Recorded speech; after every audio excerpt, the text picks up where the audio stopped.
Hello and welcome to the Sonic Cinema Podcast. My name is Brian Scuttle. Thank you for joining me at www.sonic-cinema.com as well as the Sonic Cinema Podcast YouTube channel. Check us out at patreon.com/Sonic Cinema. You'll be able to follow all of my isolation new watches that I don't review on the main site.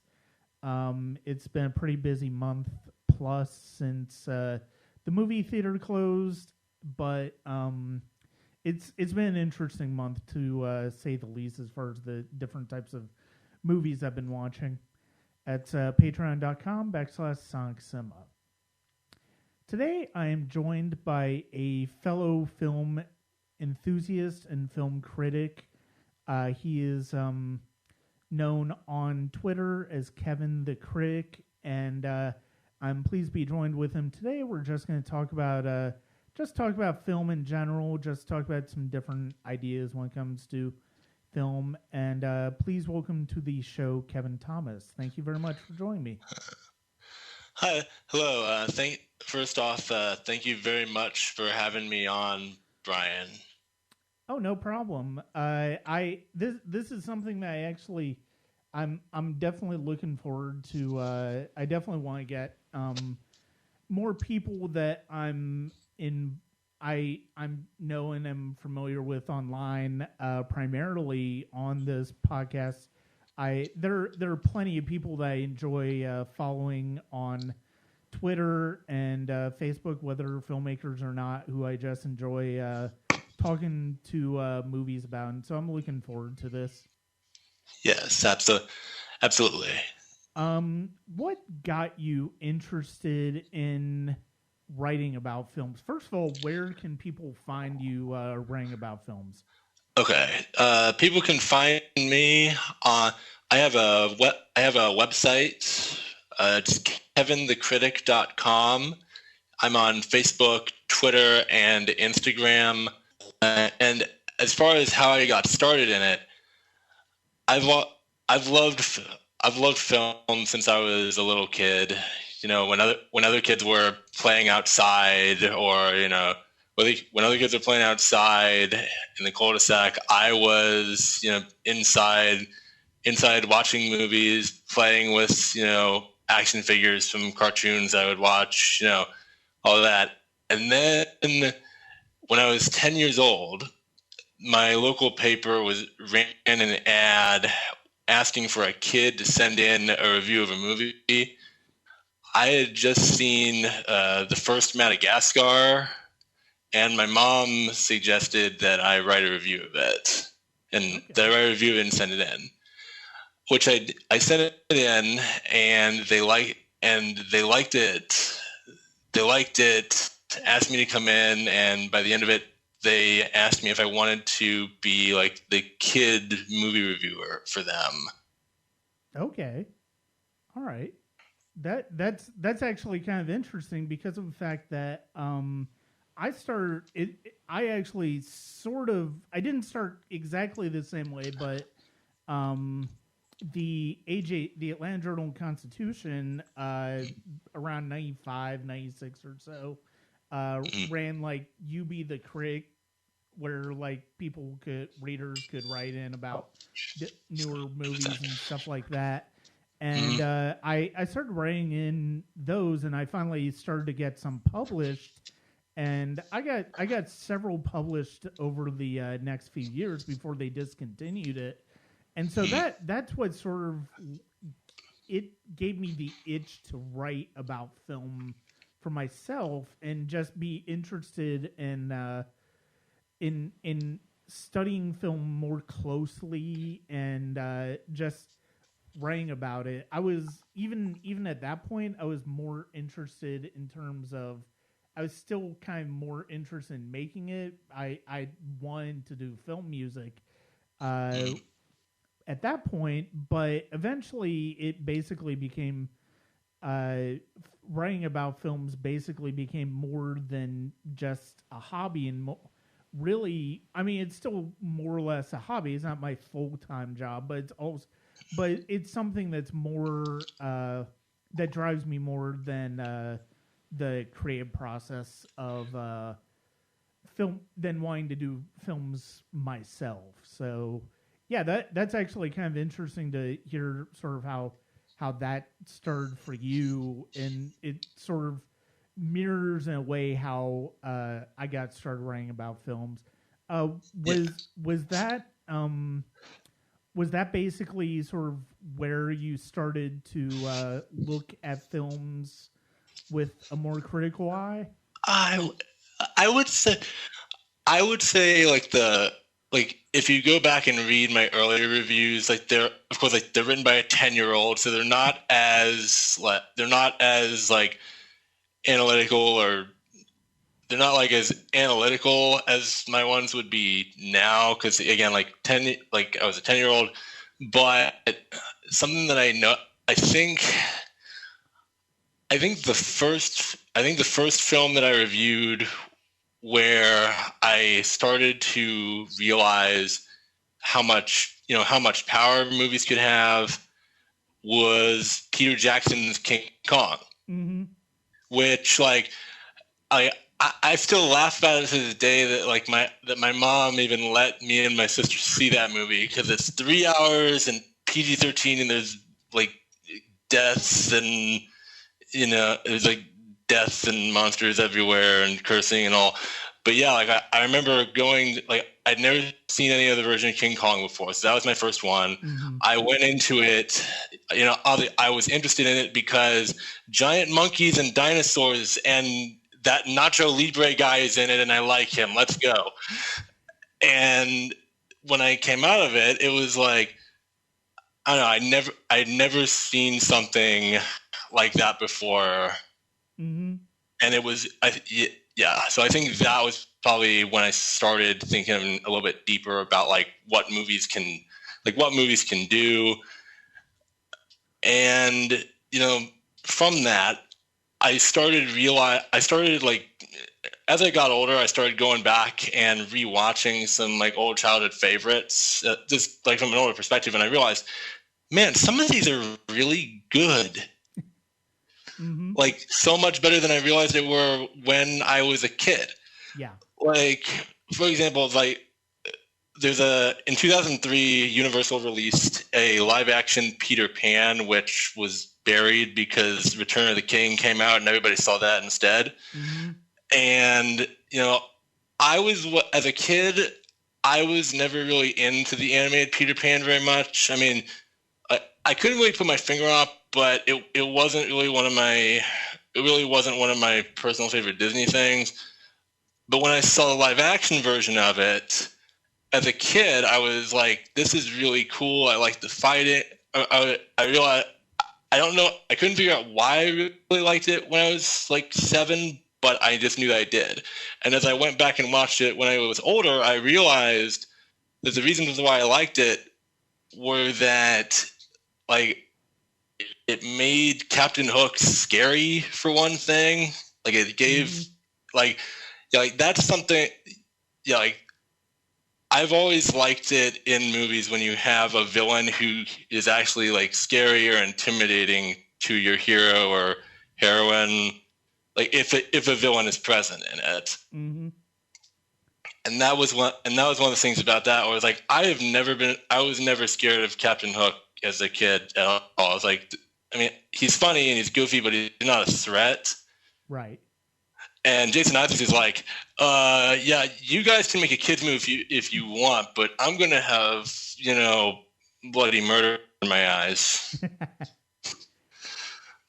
Yeah, and when it comes to King Kong, I mean that's a movie. It's fascinating for me. It's like I'm so much older than so many of the people on Twitter that are talking about films and follow. I pay attention to when it comes to films, but it's like seeing the love for Peter Jackson's King Kong that you see on there is really reassuring, because it really is. I didn't, it was a movie that was, I definitely felt the length when it came out in 2005. But Yeah. there was the spectacle of it in the way he, and I had seen the original King Kong by that point, but there were things about what Peter Jackson did in that movie that's just so it really adapts the story for King Kong in a new contemporary way, in a way that we hadn't seen from Godzilla yet. Yeah.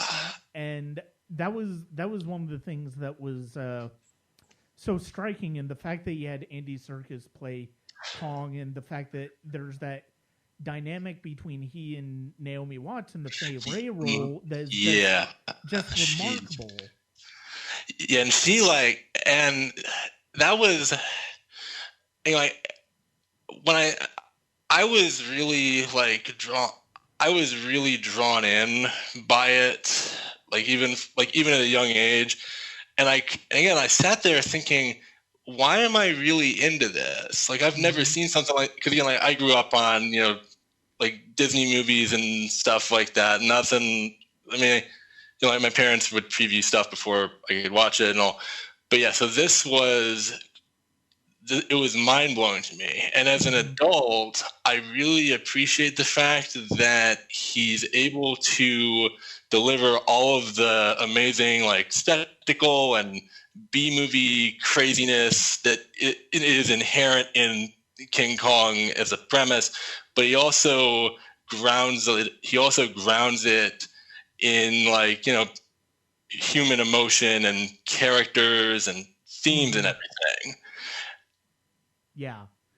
Yeah, and that was one of those things where it's it feels, to a certain extent, it's still it was weird seeing it, because it was a fulfillment for him, because he had wanted to make King Kong before Lord of the Rings, but because of what happened, because of the fact that the Frighteners fell through and didn't do well, and Mighty Joe Young for Disney didn't do well. Man, that's another one of my favorite ones. He basically ended up putting it on the back burner and ended up doing Lord of the Rings instead. And so then, obviously, once Lord of the Rings is the biggest franchise ever in the world, he's like, "Oh yeah, you could do where you want. You can make your giant. Want to make King Kong? You can make your giant monkey movie now. We'll just bankroll you." Yeah. And that's funny that you I didn't know that Mighty Joe Young bombed when it came out. That's one of my personal favorite Disney things, because it's not, again, it's one of those things of you get completely different experiences out of it when you're a kid versus when you're an adult. Yeah. And both of them are good. When I was a kid, I was I enjoyed I found the romance boring. I'm yeah, he's destroying the pier and all the amusement parks and all this. I enjoy the action and the humor of it. And when I was an adult, I'm this is a dark kids movie. We're going to open with poachers killing the little Jill's mom. Yeah. But again, I like the fact that I like the fact that it respects kids' intelligence in terms of what they can take. It doesn't have the wacky sound effects that some 90s Disney things did. And I don't know, it just feels like it was made by people who were really passionate about it and they were look, we're going to do this right. Yeah. We're not just going to do it we need something, Charlize Theron is hot right now and whatever. They actually put real work into it, and I admired that. Yeah, I mean, and that's one of the things that I've noticed about when I go back as an adult watching movies that I enjoyed as a kid. I mean, some of them don't hold up, admittedly. Yeah. At the same time, I see. I watch The Goonies now. It's I enjoyed the sense of adventure growing up as a kid, and it's I still enjoy it more. I still enjoy that as an adult, but what I enjoy more is the bond between those characters. I mean, I think the Goonies is something that I saw the Goonies, I think, when I was like 12 or 13, and I didn't. And at that time, I understood it, and I think that I didn't love it when I saw it the first time, but I've slowly kind of grown an appreciation for it as the years have gone by. Yeah. And it's also fun. However, in all my viewings, I enjoyed Josh Brolin playing his older brother. Yeah. He was fun in that. Well, it's also weird to see him so young. I'm so used to seeing him as an adult. Yeah, like, it's so old. To see him as a kid. He's not a kid; he's a teenager. But yeah, he's younger. I think the first time I ever saw Josh Brolin was in Wall Street Money Never Sleeps. Oh, okay. And I saw him in that, and I said, "Hey, I want to see. What else has this guy done? Because he's one of the best parts of this movie." And I do like the movie. I flip back and forth on whether or not I can buy Shia LaBeouf as a Wall Street analyst. Yeah.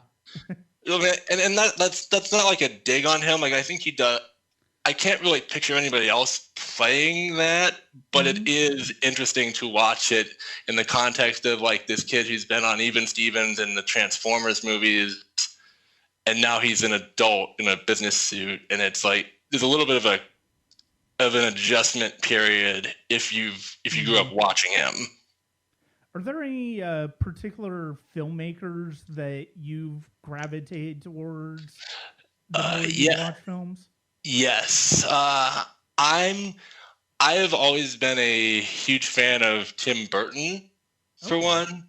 And the reason I own most of his films, like the live action ones.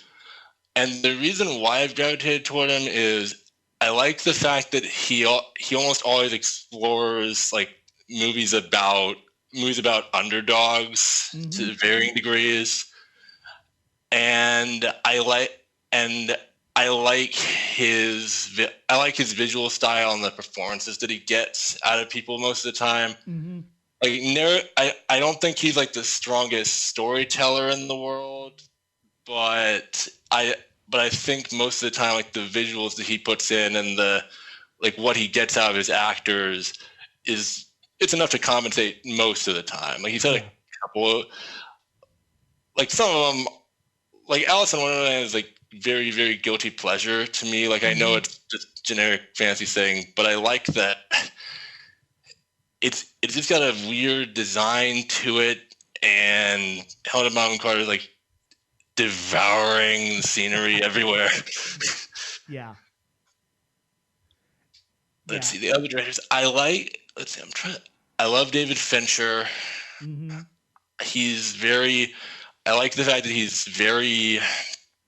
he's always focused on like story and character, while also being able to provide like really good action when it's there. He understands like the importance of a story. Like, action without a story means nothing. Like, why would I care? I don't think he's made a bad film. Yeah. Yet. I mean, there are arguments to be made for Alien 3, but there are also arguments that say, yeah, Alien 3 wasn't necessarily his fault either. Or actually, I've long avoided seeing Alien 3 because of how much people trash it. Yeah. And I keep getting different, and I reached out to another critic on Twitter who he was talking about, and I was like, okay, what version? I haven't seen it yet. What version should I see? And he's like, oh, see the director's cut. And then somebody immediately replied, nah, see the assembly cut. I'm like, okay, I don't know which cut to see. I will say I don't hate the movie. I don't dislike the movie. I think it's fine. I think all of the Alien movies are fine in their own way. I mean, obviously the first two are the upper echelon. Yeah. But I mean, I think all of them have value to a certain extent, in terms of story, in terms of the way they use Ripley, in just the visual style in them. I mean, I think Alien. If you're a fan of that franchise, I think Alien 3 is certainly worth watching, and just kind of realize. The thing to keep in mind is it's like that wasn't necessary. The reason that didn't work is not necessarily Fincher's fault. It's because Fox has a tendency to interfere too much with movies, with genre films. And they kind of, and I know the story behind Alien 3. He had like one of the worst productions ever. They kept switching the script around. They didn't know what they wanted to do, and I mean, see, I understand it has a troubled history. Yeah. But it's something even more bizarre, something even weirder than that to me is that now the Xenomorph can get an I Want song. like I'm just trying to imagine like what the Disney head is thinking, like, okay, so are we going to continue Prometheus or not? Yeah. And like what's weird about that is like I've seen the first two Alien movies. I know what happens in the sequels. I didn't really get on the hype train for Prometheus, and I heard mixed things about it. I rented Alien Covenant with my cousin one night, and I watched, and I was like, okay, I thought it was a fun action sci-fi horror because I don't know, because like I'm not as heavily invested like in the lore of it. Mm-hmm. I didn't come away with the reaction of you ruined the thing by revealing too much about the alien. I was like, okay, like that is like, I'm sorry, you're gonna complain about that when you've got like weird Michael Shannon, or I'm sorry, Michael Fassbender robot. Yeah. And, oh my god! When it got to that point, I was like, oh wow, why? Just like, why? Yeah. But yeah, I also kind of. I'm trying to think of other filmmakers that I admire. I admire Martin Scorsese as much as he's kind of like I think when he hits big, and when he misses, it's always like, it's at least interesting and well made, if not perfect. Yeah. No, and going back to Burton for a little bit, it's like Tim Burton is interesting because of the fact that, to a certain extent, I feel like he's, ever since like the early 2000s, I mean, really even late 90s, if you want to include Sleepy Hollow with it. Yeah. And ever since he's kind of started to do more reboots and reimaginings and stuff like that, has been basically his bread and butter. And especially his long collaboration with Johnny Depp. I feel like he's kind of atrophied as a filmmaker in terms of his style and the types of movies he makes. Yeah, he definitely. Yeah, I definitely remember like growing up during that, Johnny Depp and Tim Burton collab period where they're doing every single movie together. And I mean, I enjoy him, but yeah, it is kind of interesting to look at his filmography. And he starts out with Beetlejuice, and it's like, okay, this is really fun. Batman, I dig, and then it's like he hits Ed Wood, and he makes Mars Attacks isn't great, which doesn't do very well. And like after Sleepy Hollow, it was almost like, okay, so I need to do one blockbuster because just commercial. I need to do one movie, like a smaller thing, because I'm burning on blockbusters. And now I'm going to work with Johnny Depp for the next 7 years. Yeah, basically. and it's also funny too. Like him and Helena Bonham Carter were married at that time. Yeah. And you can definitely kind of I feel like you can kind of infer that by the prominent role, by the prominence that she has, and I think like I think she's a really, really great actress, Yeah. and she throws herself into every single role that she gets. But it is interesting to like watch him work with the same two actors Yeah. over and over. And now his new muse seems to be Eva Green. Yeah. She's also doing really like she's doing I think she's doing really great in the things that she's been in with him. And I mean, even in Dumbo, which I think is like the most fascinating misfire of his career. Yeah. Because like again, Dumbo was one of those weird things where again, like it was one of those Disney classics that I grew up as like I didn't love it as a kid. I mean, I liked it okay, but I wasn't like it's a classic. So I went into the live action remake being like, okay, so I don't like not really having the bias of how dare you touch my childhood right with this. I went in like, look, man, I'd seen the animated one by that point. I'm like, okay, look, it's a good movie, but I'm interested to see what they do. And I thought that all of the ideas they present are interesting, but they're just not developed at all. They're like, okay, idea. And I'm like, okay, so where's the meat of this? Where do you flesh these out? Right. These are all great. Why are you rushing through them? Right. No, and that's it. Yeah, and Dumbo is fascinating because of the fact that it shifts the focus away from Dumbo. Yeah, and I was like, yeah, like the first time I saw it, I saw it in the theater, and I was like,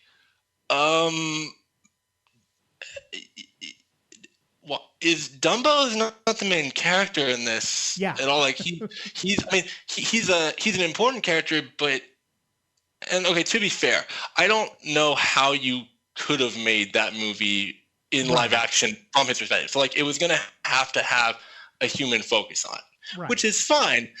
But I just wish that the humans they had focused on were not the little kids. Like the actress who plays the little girl, like I thought she was very, very terrible. And her personality being like science, I'm like, yeah. In 1910, everyone's going to be super accepting of your outspoken opinions. Yeah, exactly. From a child. However, I do get a kick out of Michael Keaton in it and his ever-shifting accent. Like when he first comes on, he's doing like this kind of French-sounding thing, and then he just kind of drops it and sounds Southernish, and then by the end, he's almost into like Beetlejuice territory, and you're like, what? Yeah. I'm happy you're having such a fun time. Yeah, and the thing is, it's like that. I think Keaton's character is what really derails it at the end because it's like all of a sudden he's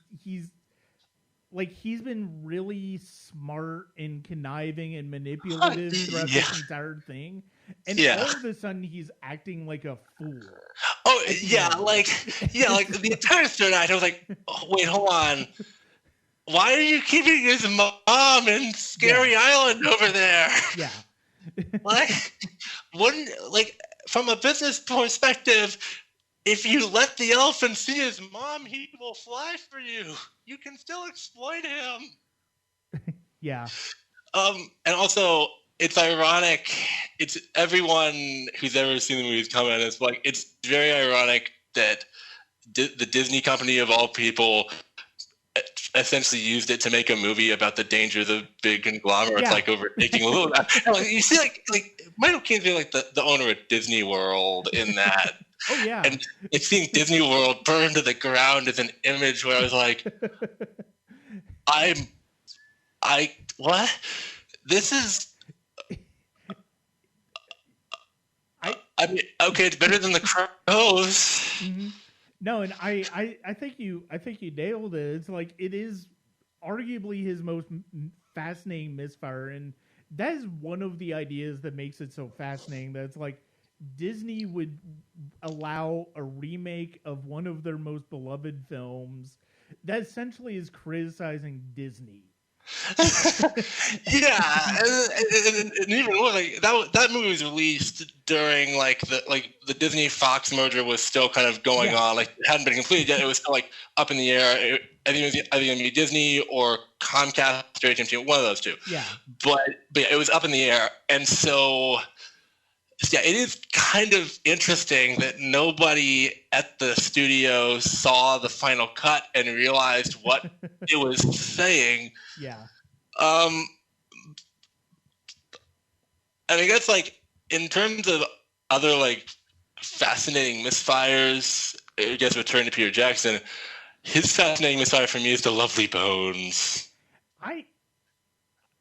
I actually read the book The Lovely Bones before the movie came out. I like the movie. I do think Mark Wahlberg is horribly miscast. Oh my god! But otherwise, I mean, there's a lot that I really like about that movie too. But yeah, it's definitely, and especially since he hasn't really done anything since other than the Hobbit movies. But I mean, I think that like I've never read the book, but like as far as like the movie goes, I felt like he doesn't really know how to emotionally balance it. Yeah. Like in the beginning, everything is so bright and upbeat and golly gee, like the best, like the happiest, which is fine. But like the first time I watched it, I was like, all right, even if I didn't, it kind of introduces that thing of, okay, something bad has to happen if their lives are this good. Yeah. And when something bad does happen, the fantasy element in it is very awkward and doesn't make a ton of like sense. Yeah. And I'm guessing that is much better explained in the book. Yeah, and I mean, admittedly, I will admit it's tough because of the fact that it's like the whole point.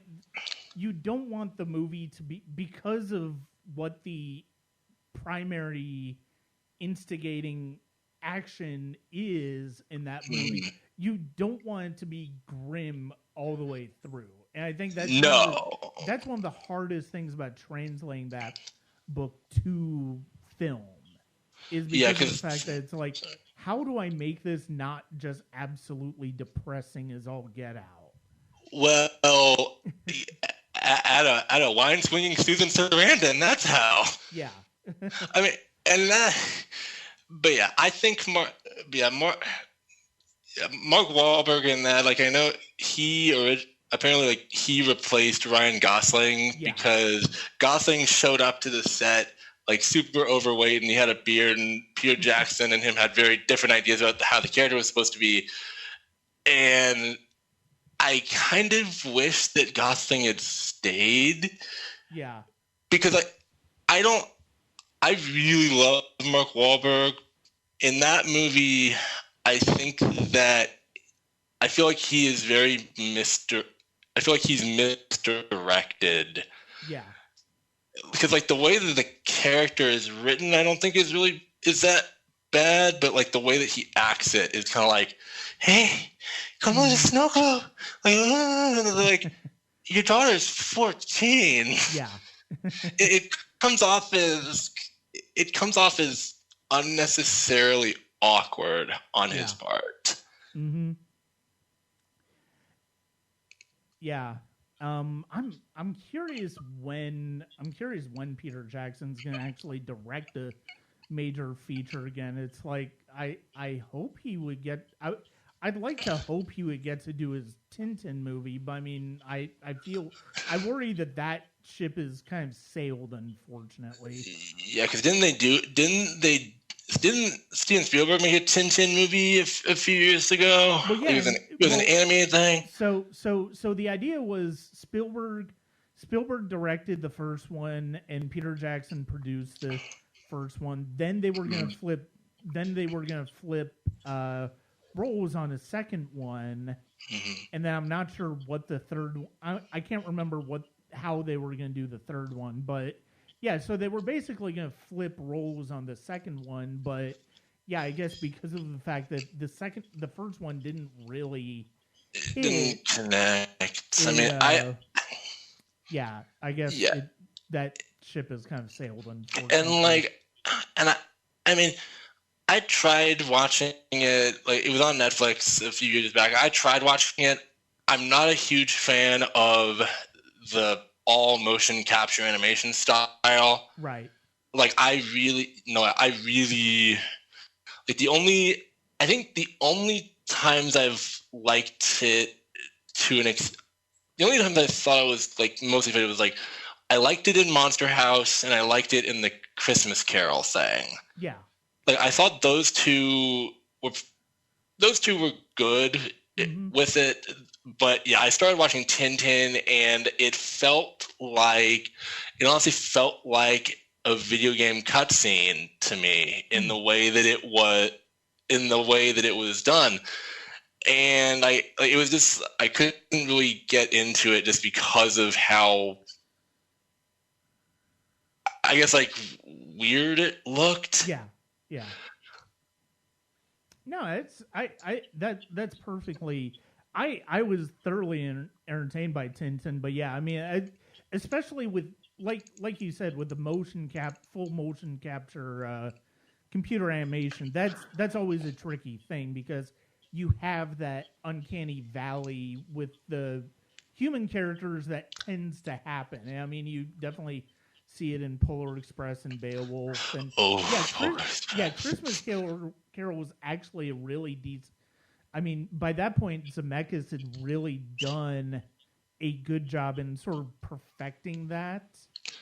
Mm-hmm. And I mean, with Tintin, I mean, the fact that it goes more into the cartoonish aspects of the world, it's like, yeah, I can see why Tintin would not necessarily work for people. I mean, yeah. So who are some of your favorite directors? Spielberg's my all-time director. I mean, that's he's somebody I've really come to admire. Although it's funny because of the fact that I think as much as I love his early stuff like Jaws and Raiders of the Lost Ark, Jurassic Park and stuff like that, it's really basically his stuff since like AI on that I'm more interested in. I'm more interested in the way he's developed as a storyteller since Schindler's List, but in particular this past 20 years. Yeah. And the way he uses science fiction in movies like AI and Minority Report and War of the Worlds to talk about ideas, and he's my favorite filmmaker when it comes to science fiction. I love his science fiction work. Scorsese's another one that I really love. Andrei Tarkovsky, Kubrick. Oh yes, I love him too. He's one of a kind. Yeah. Oh god, like I remember. So when I was in college, like I would stay up with my friends watching movies and stuff. So we decided to have like a Stanley Kubrick-a-thon, and so we went through the night from like Clockwork Orange to The Shining to 2001. Yeah, and it was and oh man, I Can't Stop Worrying, Love the Bomb. Oh, Dr. Strangelove. Dr. Strangelove, yes. Yeah. And I was sitting there going like, I can't believe these were made by the same guy. They're not even they're so different from each other. Yeah. Well, the funny thing about Kubrick is as different as the types of stories he told were. Like once you really dive into his work, you start to see that directorial voice come Yeah. through. Like, and yeah, I mean, it's weird to think that he did Doctor Strangelove, 2001, and Clockwork Orange all back to back to back. Oh, that must have been like the. I cannot imagine how they would have marketed them. Like, from the director of Doctor Strangelove, this wacky political satire, comes a slow, philosophical, thoughtful sci-fi film. Yeah. Yeah, and yeah, Kubrick is somebody I've really come to appreciate over the years. I actually just rewatched 2001 myself on my 4K, and it's such a stunning movie. It's such a remarkable movie. I love that. But yeah, he's somebody who's been very influential to me, both as an appreciator on film as well as actually a composer, because when I was starting to get into watching his work when I was starting to compose around 98, 99. And so the soundtracks for his movies really had an impact on me. And so I would I was inspired by those soundtracks in the types of music that I would write. And so it's funny because like he's somebody who, even though he's not a musician, the way he uses music has always been inspiring to me as a composer. So yeah, like the way that music in film is something that I pay attention to as well. Yeah. To where like I think that a movie's score is a really undervalued aspect of it sometimes, to where like you can get a really big emotional reaction out of an audience mixing like sounds and images with the music together, or knowing when to use just silence and allow the images to speak for themselves. Yeah, and I mean that's one of the things that really stands out with regards to Kubrick in particular in 2000, or Kubrick especially in 2001 in particular, and really even The Shining, the way not only the way he uses existing classical music, but also when he doesn't use music. Yeah, like when he, like the score to The Shining is like one of the creepiest things ever composed by anyone. Mm-hmm. And I mean, 2001, it's very like the score for that. I mean, what need be said? Like, it's one of the most iconic things ever made. Yeah. I mean, I really like. I'm a really big fan of Danny Elfman's scores, even though like I think some of them in the past like maybe 5 years haven't been as memorable. But like when he hits it, he's really, really good. Oh yeah. Like I love his scores. The first two Spider-Man movies. You know, most of his Tim Burton scores are good. I mean, I really like the kind of like the brash, huge operatic approach that he seems to take a lot of the time. Mm-hmm.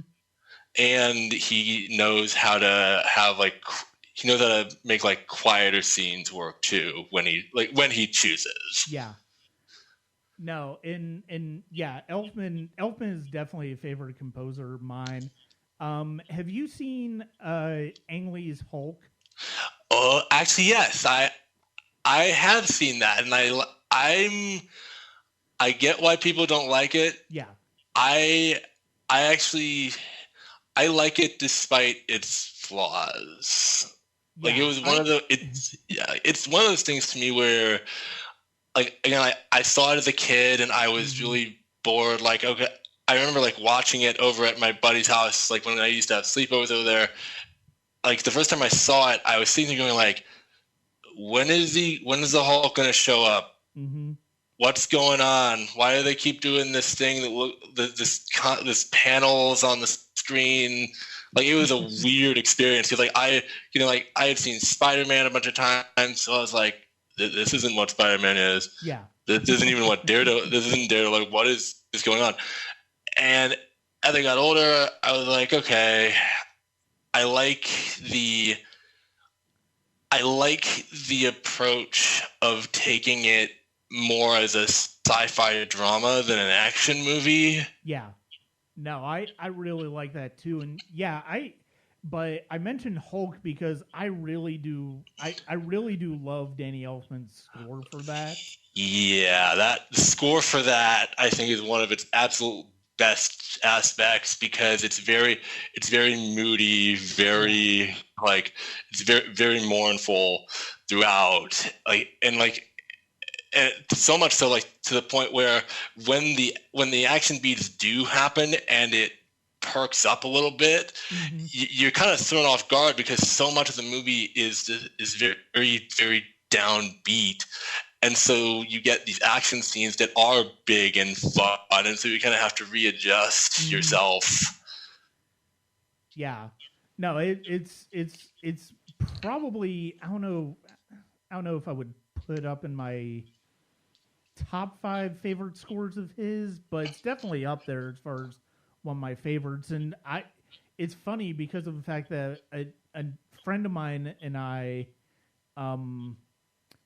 he made a short film that I wrote the music for, and we were talking about we were talking about the music, and he wanted something sort of inspired by Bernard Herrmann and stuff like that, and we started to talk about that score for Hulk that Elfman had done, because there are elements of they're very it does feel like there are very distinct reference points to Bernard Herrmann's score for Vertigo in that score.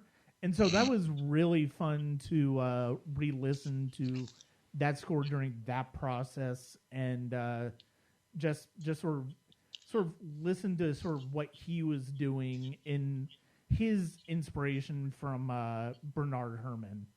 So yeah, I mean, and I think that like superhero movies are probably like one of my favorite genres. Mm-hmm. Just in general, like, I own a ton of them. You know, I decided to get Disney Plus because apparently we need to now to understand the movies, which I don't. Like, I get it from a business point of view, but you're going to lose people so fast with that. But yeah, I think that.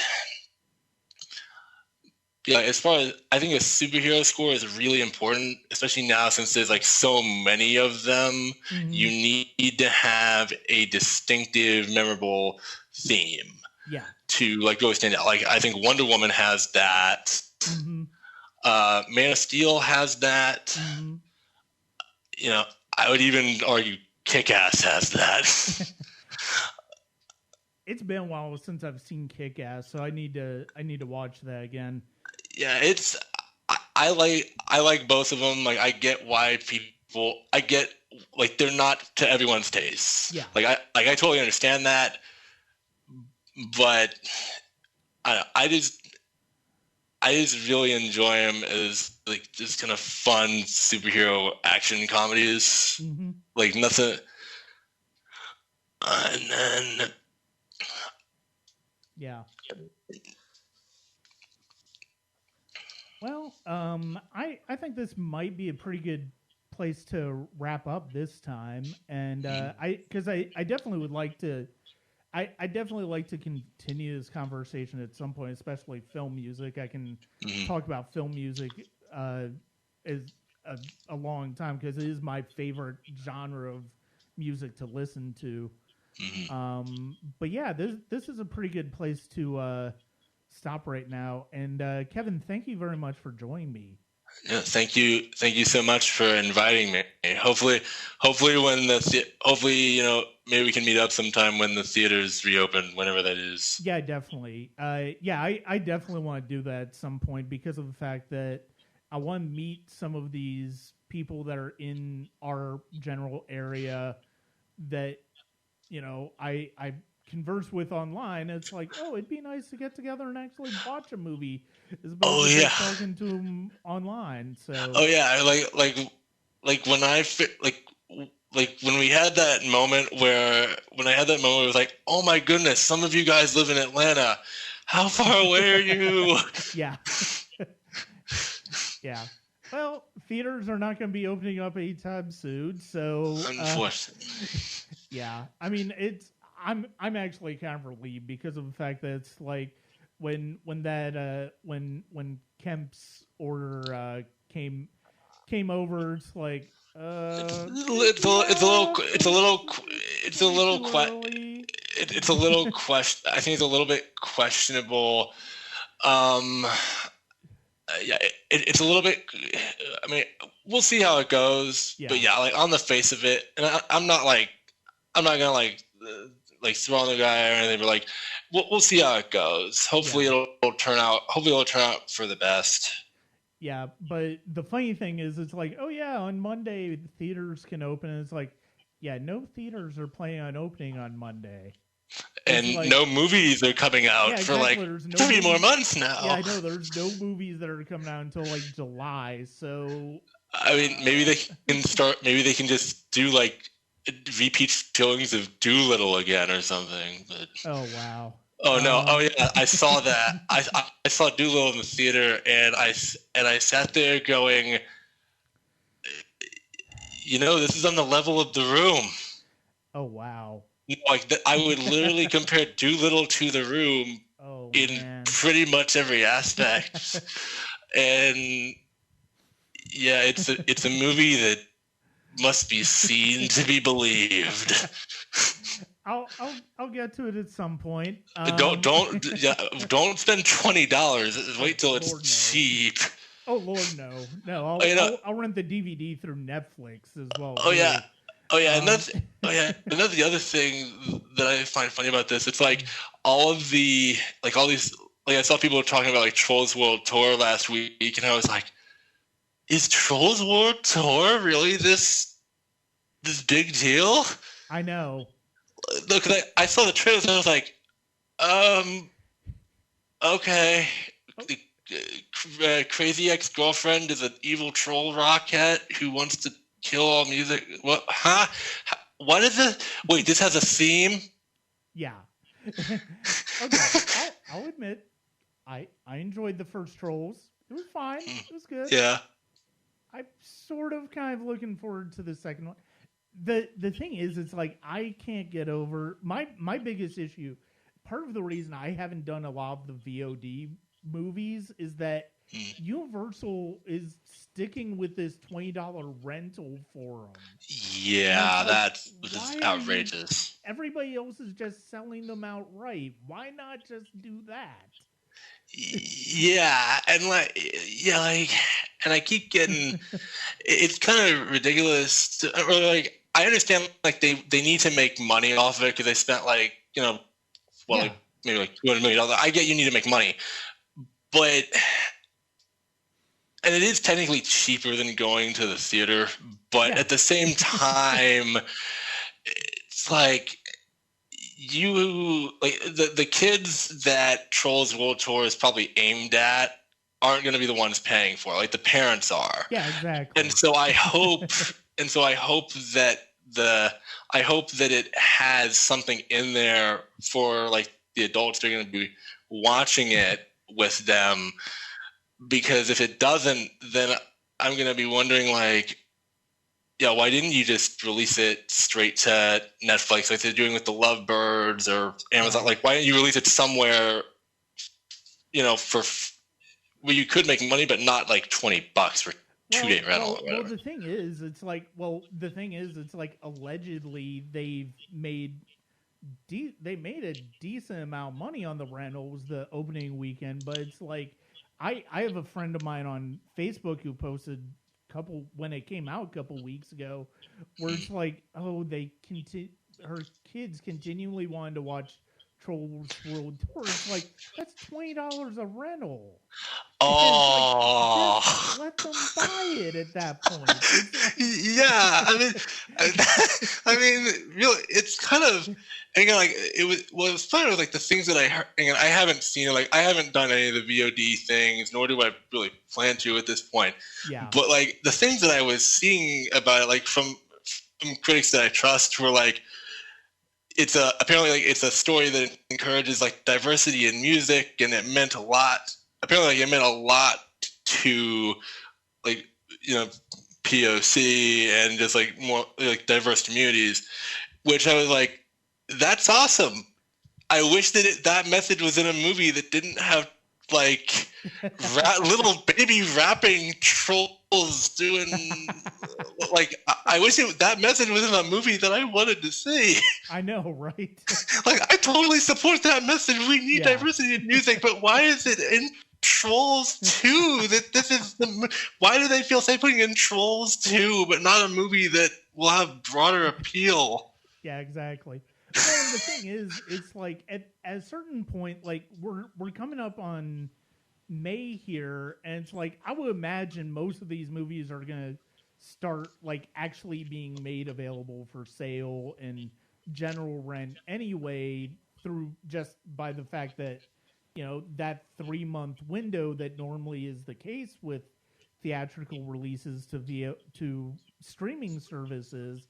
And so it's like, okay, that once the rentals are down to like $5-6 an hour, okay, you might be able to get me a little bit more, but it's like not at $20 a pop. Yeah, and then like and another example of that is like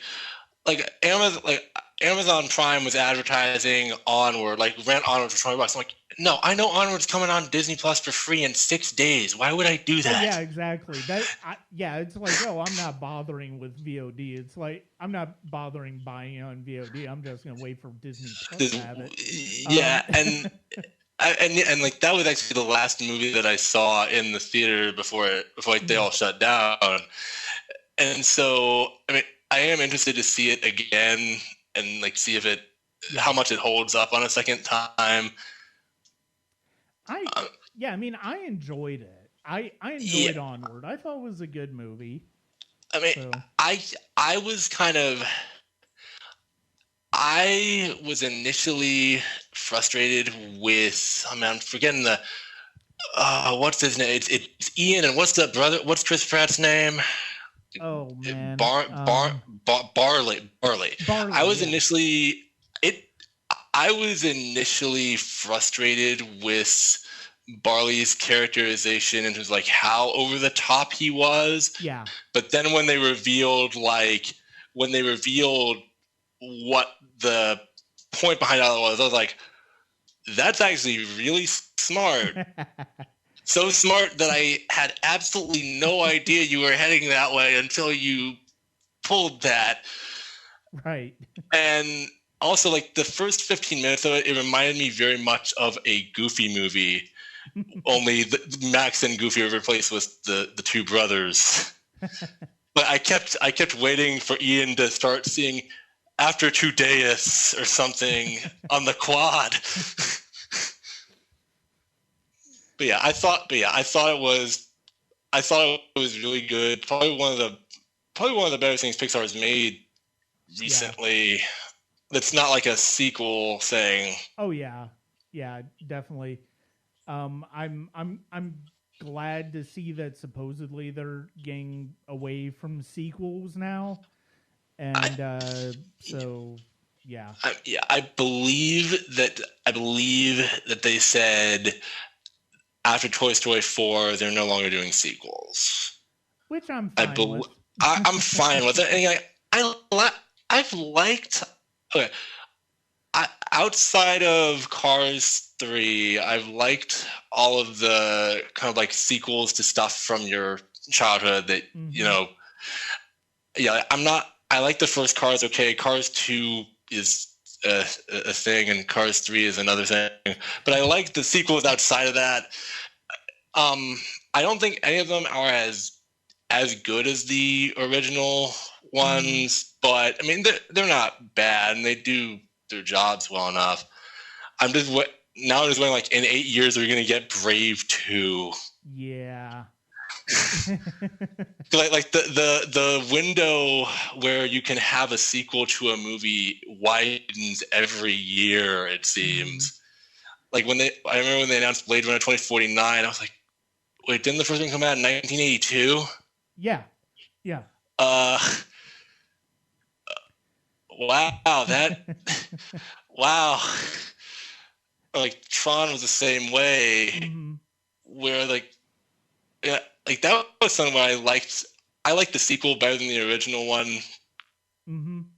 Personally, I like the first. I like that the first one is like, I like the cheesiness of the original one, but Tron Legacy to me is kind of like, I like the story a little bit more, and the visuals are vastly updated, even though Jeff Bridges' de-aging is kind of creepy looking in some places. But yeah, and now I also keep on waiting for, like, there's a shot where Olivia Wilde is like laying on the couch or something in Jeff Bridges' apartment or his little dojo or wherever it is, and I keep waiting for somebody to make a meme of like, I'm gonna direct Booksmart in 8 years. Yeah. Yeah, I'm happy that Olivia Wilde is like kind of that she had that, because I went into that. I think, like, this will be the last place that we go to, guys. But like, I went into Booksmart, like I'd seen the critic scores, I saw the trailer, I was like, this looks like Superbad but with girls. Like, what's the point? Like, and I don't really like Superbad that much. I like Seth Rogen, and I love Seth Rogen and all the, like, the Point Grey stuff. Like, I love that humor. Superbad is one of those that didn't work with me. Booksmart, I thought was better because I liked the characters a lot more. I could relate to them. They didn't feel as like the two lead girls didn't feel as much like over the top in their personalities. And I also liked the way that it approached Caitlin Deaver's character, like realizing her sexuality, and it didn't like overplay. It didn't make it seem like we're an important movie for doing this. They just played it out like any other relationship in a movie. Yeah. Which I think is the way that they should be played. Like, people like to think, people are like, how do we do this gay thing? It's like, just do it like you would a straight relationship, only it's the same gender. Like, that is it. That's all you need to do. Yeah, exactly. It's like not every movie has to be Brokeback Mountain or something like that. Just let it happen naturally. Yeah, like, when it's like whenever one, and the other thing is like whenever like a gay character in a movie, like the studios pump it up, and it's like they oversell the prominence of that aspect of them. God, yeah. To where you're like, okay, it's cool you have this, but it's not like, and Onward did that too with the cop. Like, they sold that. I was like, wow, that I cannot believe that has controversy on it. I know, right? No, it's absurd. It really is absurd. It's like, why can we not? Why can't we just do this? Like, it's just, like, and I like that some of these new comedies be kind of doing it. Like, oh man, it was that Blockers also handled it well, like, in that aspect. But I'm interested to see how, like, Hollywood kind of transitions in the new decade into like showing that and not making a humongous deal out, just normalizing it. Yeah. You know, it's like the same thing, like, with what's going on with, like, Jordan Peele and his stuff. Is like, the reason Get Out and Us were beloved was because he made, like, he made movies that were about like universally relatable characters and ideas, despite despite the issues they raised being more specifically about like a certain segment of the population. Yeah. Like the way that he approaches them, and I preferred Us to Get Out because I thought it was less. Like when Get Out gets on its thing about like this is what the movie's about, I feel like it derails a little bit. I thought Us was very good about like including those themes while still being like a satisfying, really scary horror thing. No, and it's funny because of the fact that it's funny. Like Get Out is ostensibly a horror movie, but at the same time, once they get into the quote unquote horror aspect of it, it doesn't really get as scary so much. Yeah, and that's the thing. Like, it's not. I mean, it is. I think it's scary enough, and it is creepy. I think it's as far like debut features go, it's really, really, really good. And but like I think that I feel like he kind of took some feedback from that when he made Us and realized like I don't need to hammer in my points so hard. Like I can just kind of weave them throughout organically into the narrative of it, and be stronger. I think I'm interested to see where his career heads and what he does. I hope that the Candyman movie he's producing is good. But I'm not gonna say like one of my favorite filmmakers because he doesn't have a ton of stuff yet, but he's definitely like a guy that he's definitely a guy that I'm watching. Yeah, I definitely agree with that. I mean, I love Key and Peele. It's like I was a big fan of Key and Peele, and so the idea that he transitioned into genre movies and even genre TV with the Twilight Zone to sort of deal with social aspects. It's like, okay, this guy is really this guy. There's more to Peele than you expect. Yeah, and especially like I wasn't a huge fan of their movie Keanu when I saw it. I was kind of like, I saw it and I like Key and Peele to me is kind of like hit and miss. Like I think the substitute teacher sketch is probably one of the funniest things they've ever done. Yeah. But like when I saw Keanu, I kind of walked out of it being like, these guys should stay on TV. And so when Get Out was being promoted, I'm like, from Jordan Peele, I'm like, wait, oh great, the sketch guy, okay. I'm like, oh my god, this is an actual movie with a script and a story, and they're not improvising all over the place. Yeah. Wow. Yeah. No, and it's funny because of the fact that Keanu reminds me a lot in it kind of reminds me a lot of Basketball, the movie that Trey Parker and Matt Stone of South Park did.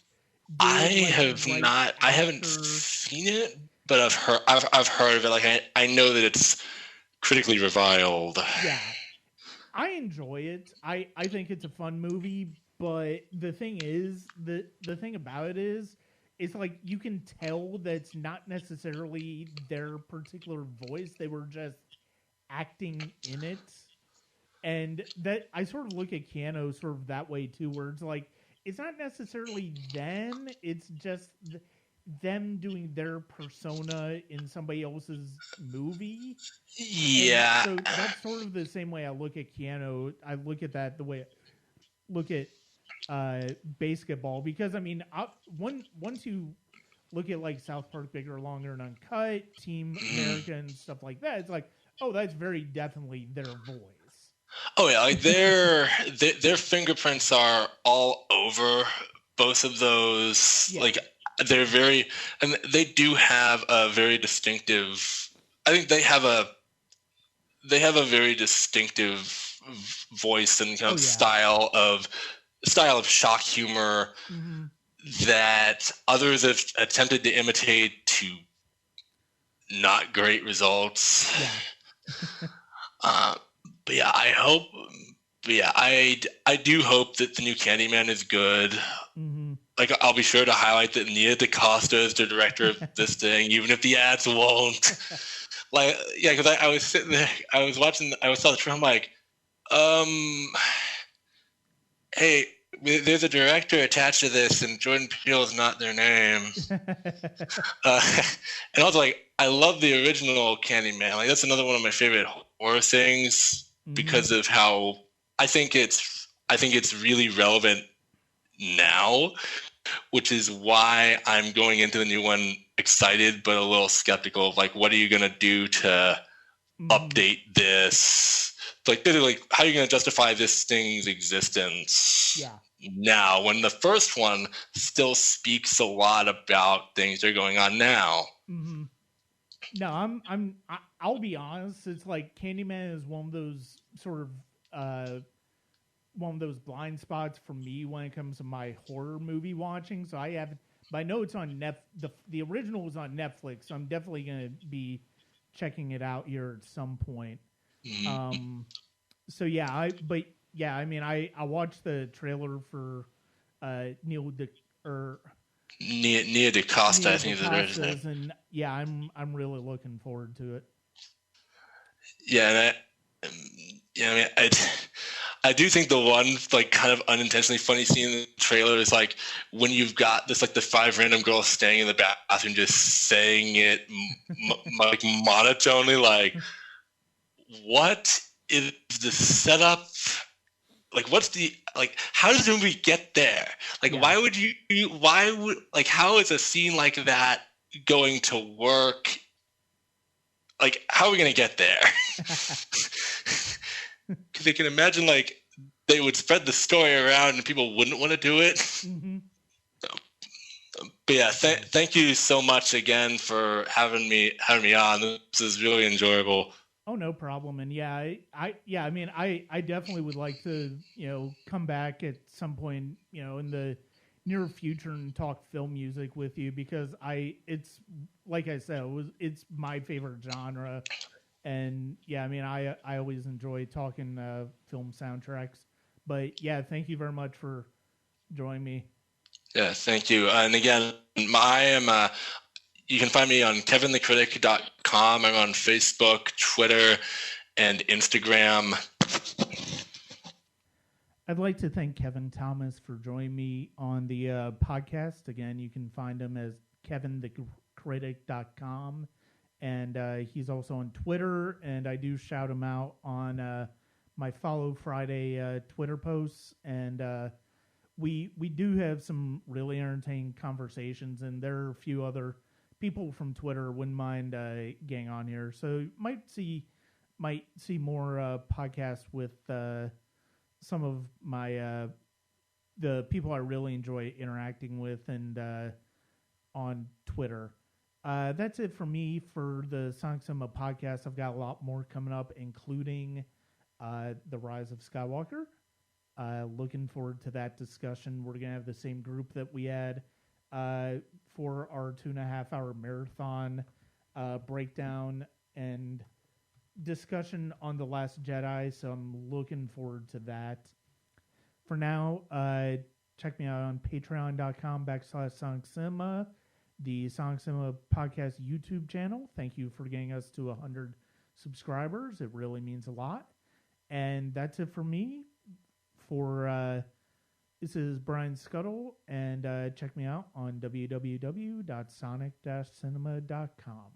Thank you.